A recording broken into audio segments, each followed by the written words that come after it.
Welcome to Kaiseki Anime, where we air new episodes every other week. Kaiseki covers currently airing anime, older series seen recently, and other relevant topics for the season.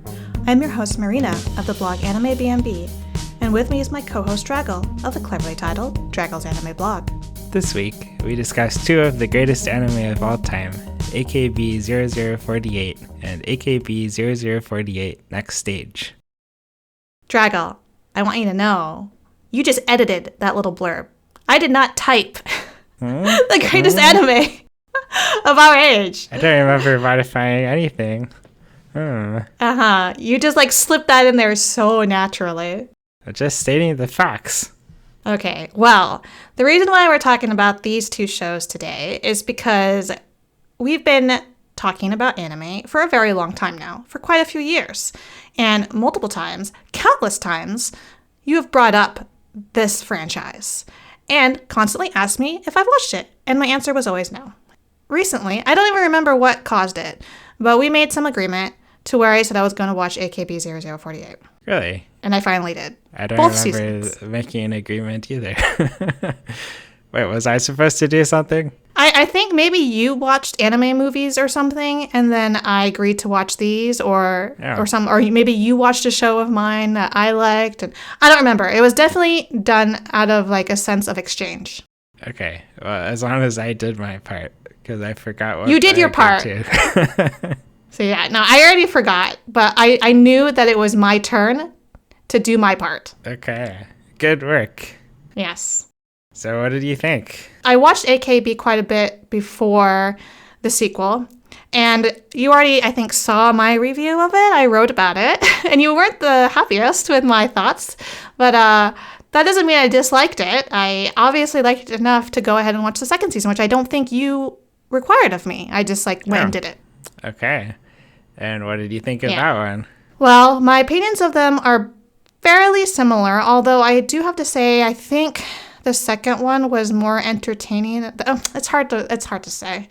I think I liked the second season more than the first season. You opened yourself up to fabulousness and ultimately entertainment. To love, right? They just love and entertainment and no, love that's song Fractal. Fractal is where they love Okay. love. This one's where they open yourself to fabulousness. All right, Jackal. I was entertained enough to watch this. And I wanted to talk about them somewhat separately, although you can see it as a larger work because it is the same world. One occurs right after the other. It's by the same studio. They're both about the same number of episodes, 12 and 13 episodes. So yeah, there's a lot of similarities. But I do feel like the first and the second season are fairly different in tone from one another, despite having a lot of the same ideas. But yeah. What do you think? What do you remember? It's been a while, but from what I remember, the second season was more focused on this election, and there's more of a competition between the girls, and they really backstab each other a lot, and they're total assholes. Mm-hmm. Is that about sum it up? Sort of. I don't think they were quite backstabbing each other, but there is definitely a very strong sense of competition. The one girl, Yuka, she was a big backstabber from what I recall. I don't remember her backstabbing, but who did she backstab? I don't know. I forget. There's Takemina. She's the green-haired girl who didn't like that the red-haired girl was threatening her spot. There was a little bit of that. Right. Yuko, I don't remember. The brown-haired girl, the one who was lusting after Center Nova. Is that who we're talking about? Yes, Yuka, the brown-haired girl. Yeah, who did she backstab? I know that she was very aggressive about wanting to be center, wanting to have the limelight, wanting to have nobody in front of her. She wants to be in the front. But I don't know specifically anyone that she actually betrayed to get there. That's true. Maybe it's more a front stabbing. Front. But she's the one in the front. Oh, okay. Well, I guess she stabbed them in the front and then she left them behind. You just must have not liked her aggression because we've talked about competition before. Yes. Yeah. You tend to want people to just have fun, everyone get along. Oh, and she's all fuck you. She was my favorite character because she's fuck you. Oh, okay. Yeah.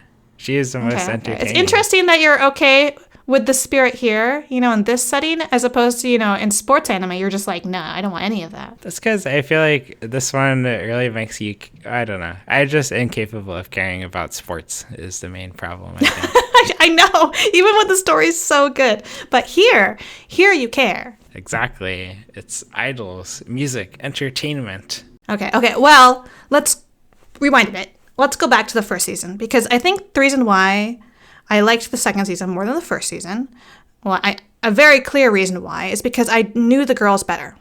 In the first season, it's still sort of introductory, right? Like, you start out with the girls on Lancaster, the 4 girls, and then like their 5th friend, Chieri, who's not from there, but who had visited when they were younger. So that's who you know at the start, and who I assumed were going to be the main characters. And so like I was like, okay, I'll get to know these girls. And then when they end up joining and auditioning for AKB and like joining them and like getting basically thrown in there very fast, like way faster than I expected, then we are met with all these other girls, like a lot of girls from multiple generations of idols. And it was like too much for me. I didn't know all their names, and I was like, this is way more than, I think one of the shows that had like the most characters for me to get used to is Idolmaster. And even in like the first season of Idolmaster, I feel like I wasn't like thrown that quickly into all these characters. And then like Love Live was another show I compared it to when I wrote about this. Love Live has like what, nine girls. So like this is way more. There's 48, right? Isn't that why it's called AKB 48? Yeah, I mean, I didn't put that really together in my mind up to that point, but I certainly didn't think that we were going to be like thrust among them and told to like get to know them immediately. That's what it felt like. I was like, why do I care about all these girls? I don't know if you realize, but a lot of them are actually like real people who were in AKB 48. Yeah, I did know that. That is a famously known thing about this anime, is that it was like based off of real idols, a real group. Yeah. And I think for a lot of them, like the voice actor is actually the idol, I think. I think that's right. I mean, that was a big thing for when they advertised this when it first aired, right? So some people are like already familiar with the characters. I wasn't, but... But did you, like, you didn't struggle with getting to know these girls and being like, why do I care? No, not at all. Because, I mean, most of them, they're just, like, in the background. There's that one girl who, like, is a robot, and she'll just randomly show up and be a robot, but it doesn't have much, like, plot importance. Dude, I don't even remember what girl you're talking about. There's a robot? I don't know a robot girl. Yeah, one of them is a robot. Totally don't remember. Wow, you should have paid closer attention. I totally blanked her out. That's how pointless she must have been to me, Draggle. Oh, really? I cracked up every time she showed up for like 2 seconds. The only ones I remember were like sort of the main 4 from their Lancaster. The really, really annoying little sister to the other idol, because she's like obnoxiously loud and talks like a baby. Her green-haired glasses friend, who is... kind of like, I tend to just like characters like that, so I recognize her.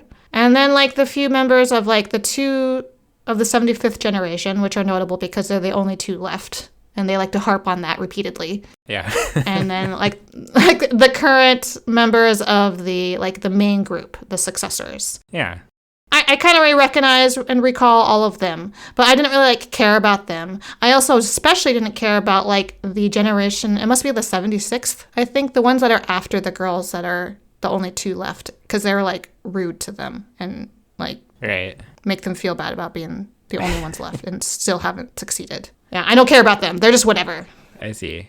Well, I feel like you don't have to know all of them. You just have to know, oh, there's a big group. There's lots of them. It's a vast world. I think it's more powerful if you do like them, or if you do, like, feel more connected to them. All 48 of them? Not all 48, but, like... It's too much. I don't know. Maybe kind of 48. I think overall it is too much. I think that's why I had a hard time, or I'm struggling, is because... on the main ones. I wish it was something like AKB 15, you know, or something. I see. Like, 48 is just, like, way too many. It's just, like, too many. Well, I feel like they did a good job, because, like, it feels like there's a lot of them. You kind of catch glimpses of them. They have a mystique, like the robot girl. But then they focus on a more manageable group. It felt too slow, I guess, to me, to getting to know the different members of the various groups, or the various girls from the different generations. So, like, it wasn't until sort of the end of the first season that I really started to warm up to any one of them. I see. Like, take for instance I would say the 2 main characters, although I hesitate to call them main characters now. are Chieri and Nagisa, right? They're sort of placed as like the center of the 77th generation. Right. I could not stand them for most of the show, for most of the first season. I agree. That's what's so great about them. Okay, yeah. I forgot that you like not liking people, and I want to like them. I feel like not liking them is more entertaining, though. For you. Cherry is like such an asshole. She is an asshole. Isn't she great? Yeah. And this is stuck-up asshole. Nagisa is more like a dumbass variety, I guess. She's just like that weak main character that you wish would just get your act together and stop whining. Stop whining. Exactly. I love her. Like, why are you here? Just pursue your dream and stop like doubting yourself. It's so frustrating. I enjoy it. I haven't even brought up like the character that I could not stand through the like both seasons, but especially in the first season was Makoto. She's like the whiny girl who she's my favorite. I love her. Drago. You've got issues if she's your favorite. That girl is so obnoxious, so annoying. I just wish she would just GTFO out of this show. Her episode where she bungee jumps is my favorite episode of the whole show. That was like her most redeemable part. That's like the most redeemable section of her where I could maybe tolerate her. Everywhere else with her whiny ass voice, her crying voice, I just ugh. Wow. And like the whole like joke about the swimsuit episode, right? The stupid swimsuit episode you've always got to include in anime, where of course she's self-conscious about her boobs, which is just so stereotypical. It's ugh. And then them like shoving fake ones down her chest, and then them like shipping her with the green-haired girl Suzuko. It's just all stupid. It's just so fucking stupid to me. I don't even remember the swimsuit episode. Yeah. She wanted to be voluptuous, and so like the green-haired girl like helps her. Okay. Like fake bigger boobs or something, and then it like deflates partway through her photos. It's yes, I do remember this. Yeah. So, yeah, it just disgusted me. She disgusts me. Her bungee jump was so good though. That's one moment, Drago. One moment out of all of the episodes. Anyways, I think what like really impressed me with this show was its ability to just go completely out there, and it crossed so many genres. Like you've got sci-fi, but like so many aspects of sci-fi. You've got space, right? We're across multiple planets and we're traveling in space in ships. We've got mecha with like their robots that they do battles in. We've got like this whole phenomenon with the, what do you call it? The crystal, the dualium that they used for their power, their energy, whatever. It seems to be some sort of precious resources that they use specifically in their performances. And it's very interesting. Like, we also have a bit of fantasy with the Kirara and, like, we haven't all even of this mentioned stuff. that, like, they fight robots. They fight evil censorship robots with their glow sticks. Well, these glow sticks that look like swords, right? Don't they become swords, kind of? Like lightsabers? Yeah. Well, I guess the idols, theirs become lightsabers, but the fans become missiles. Right, the fans become missiles? I don't remember this. The fans, there's like some points where they do like a lightsaber dance, and then they help them by turning their glow sticks into missiles that they shoot at the robots. Huh. I don't remember that. Like, I just remember, like, you have, like, that guerrilla force that likes to help them that's, like, made of mostly guys, right? Yeah, I think they're, like, WOTA or whatever. That's who I remember. I don't remember the glow sticks becoming missiles. Not that I'm doubting you. That's very possible in this show because the show is ridiculous. Here, wait. Let me show you a picture. Yeah, I think that's one of the dudes in the army. WOTA dude. Exactly, yeah. Like, I don't think that's a stereotypical glow stick that the audience has. That's what I took it. Okay, well, anyway, it's cool. It's still, like, fantastic, right? Like, yes. The visual is powerful, yes. But I'm pretty sure the fans' usual glow sticks do not do that. No. So, yeah, this show is insane. I can see why you like it. I can see why it was popular. But it also has a lot of issues, and I can't stand so many parts of this show. And so, it's the reason that I went and I watched the second season. It's perfect. I need to rewatch it. We also didn't mention, like, I love how it's like sponsored by AKB48, but it's the most cynical thing ever about idols. It has them overworked and not getting any vacation time, and they don't get paid anything, and they're like generally exploited and miserable. Yeah, I wasn't quite sure how to take that, if I thought that was them actually being cynical about it, like actually being tongue-in-cheek or like, you know, pointing it out, or if they honestly thought that that was admirable, that these girls were so dedicated to their craft, to performing in music, that they should naturally do this. It could go either way for me. Interesting. Because I think the second makes more sense, being produced by idols. Maybe. But there's like some aspects where you're like, how could this be positive? Like how the idol songs are literally written by the computer. Oh yeah, that was unclear to me, this computer. Like, they call it sensei, right? But isn't that also like is it a computer, or was it some higher being within the dualium or whatever? I was totally confused about that. I thought it was a computer, which might also be a higher being. Well, I mean, they treat it very religiously, right? Yeah. With the way that their teacher, the older woman, how she dresses sort of like a shrine priestess, right? Right. And like the place where they use as their hub, wherever Sensei is, like it looks like a freaking Shinto shrine in the mountains. Yep. But if I somehow missed that they call it a computer, or that they refer to it as a computer. I thought it was some sort of like mystical force thing that she could communicate with. I don't know. I thought it looked like a computer or talked like a computer, but it talks like one. Okay, occasionally. Maybe that's why I thought it was computer then. Because it doesn't make sense to me then, like why it would be computer. Like, because when people walk in there, then they'll also like see the Carrara doing like those what do you call it? Giving them prophecies, right, about someone who's about to become a successor. Mm-hmm. Like that looks magical, mystical to me. It didn't look digital. Interesting. Well, they always say that but I don't know. The sufficiently advanced science is indistinguishable from magic. So possibly. I always kind of assumed it was both. Who created it then? Are you saying that they like created it a long time ago and they just forgot about it, or like some previous generation did that and no one remembers? Like, who's the one who maintains it? That's a mystery. Maybe it's aliens. Like a lot of the show. Yes. I wouldn't put it that far past it, because we actually get to see some of that, right, in next stage. Yeah. Because we go to that alien planet where you have fucking gorillas, right? That was my second favorite episode. That was totally bizarre. Like, I knew the moment that you saw like the eyes flash in the jungle, I'm like, oh, that's that thing's mommy probably. And they're pissed that you took their baby. Like, that was like an obvious connection to make. You see why I told you to watch until the gorillas? Oh, I actually forgot about you saying gorillas until I saw you type this today. Right. I didn't even think about them as gorillas. I just saw them as like these big beasts. Right. They're alien gorillas. Fine. Have at it. They are alien gorillas. Don't they look like gorillas, or did I imagine this? I mean, they've got really long arms, if that's what you're saying is gorilla-like. Okay. Anyways, rewind back. You mentioned the difference between these two shows. Next Stage, we pointed out, was very much focused on the succession, right? Of like the understudies becoming, or like succeeding a name, a previous idol's name, and like becoming on a frontline member. And that like whole thing to me was crazy. Yeah, it's so creepy. Yeah, it is creepy. Is this like them being cynical, or is them like being like, oh, this is how it is? Because is that what they do in AKB, like the actual idol show? Do they have just like the same names that they recycle? I don't know. I really don't know much about AKB48. We should get like an AKB expert in here or something. We should. But I can't imagine they're not being cynical.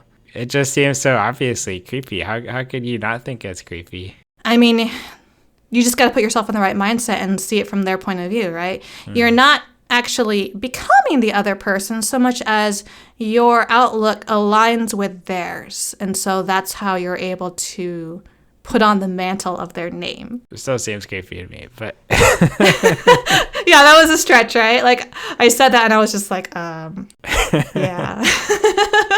But like, I like how they talk about it, right? Because when Minori, I think, the one who is sort of the sexy one, how she gets a fever. And then they're like, oh, she's going through succession. Who is she going to succeed? Nobody knows. And then she becomes Mariko, right? And then her whole visual look changes, which, yeah, that's kind of creepy because it's almost like her personality kind of changed. Yeah. But then she's sort of still her sweet self, but like less, she's not her, what's the word, like sexy, another word for that, where she was just like sort of naturally seductive to people around her. She didn't seem to have that afterwards. So yeah, I wasn't quite sure how to feel about that. I was like, it's not really her anymore. I mean, if it is, then she like changed. And then you sort of see other characters go through the succession as well. I think Yuko becomes, wait, does she become anyone? I don't think she like did the whole Center Nova thing, but I don't know if she actually became someone, because it was actually Nagisa who becomes Achan, right? Yeah, I think that's right. But then like even her, when she sort of makes that transformation in public, and everyone is calling her Achan, like you can sort of see the resemblance with like her facial expression, right? Mm-hmm. Which is like way more confident and like very odd looking, I think, on her face. Yeah. It's creepy. I like saw that and I'm like, oh, that's really weird. Like, why can't I just like you as Nagisa? Why do I have to call you Achan now? Because that wouldn't be creepy enough. I guess. It's entertaining. But yeah, like this whole next stage thing was confusing me, because it was all like sort of talking about like what happens to those Center Nova when they disappear, when they go through this gate. Is there a way to possibly save them and bring them back? Mm-hmm. And I don't really know. We ended with Nagisa becoming Achan, with them, I think, did they free Akiba Star? I'm trying to remember. They're able to do their concert successfully there. Right. I'm still waiting for season 3. I think there is like a logical progression towards a season 3 if they were to pursue it. But keep in mind, the second season came out in 2013. That was over 10 years ago. I can still dream. You can still dream. But as you can see, dreams are meant to be crushed. No. But that too is entertainment. Yeah, for you. It's the kind of entertainment you do like. So maybe you will never have your dreams fulfilled, Draggle. Well, I still feel blessed to have 2 seasons of AKB0048. I don't regret my time spent on these series. I'll give you that. Yes. I'll call this a success. We have a new AKB0048 convert. No, that is going too far. I'm watching this purely just so I'm like in the loop and I understand when you bring it up every time. Okay. Well, now you understand my joy from AKB0048. I need to watch it a 4th time, I guess. You could do that over the summer. You know, maybe we'll have a slow season. Maybe. Yeah, I hope so. Tune in again to Kaiseki Anime Podcast 2 weeks from now. Please feel free to send us questions or comments on X, formerly known as Twitter, with hashtag Kaiseki Anime Podcast, or on our individual accounts at Draggle_Kun and at MarinaBNB. Listen to and review us on Spotify and Apple Podcasts so we can continue to grow and improve. Thanks for listening. See you next time.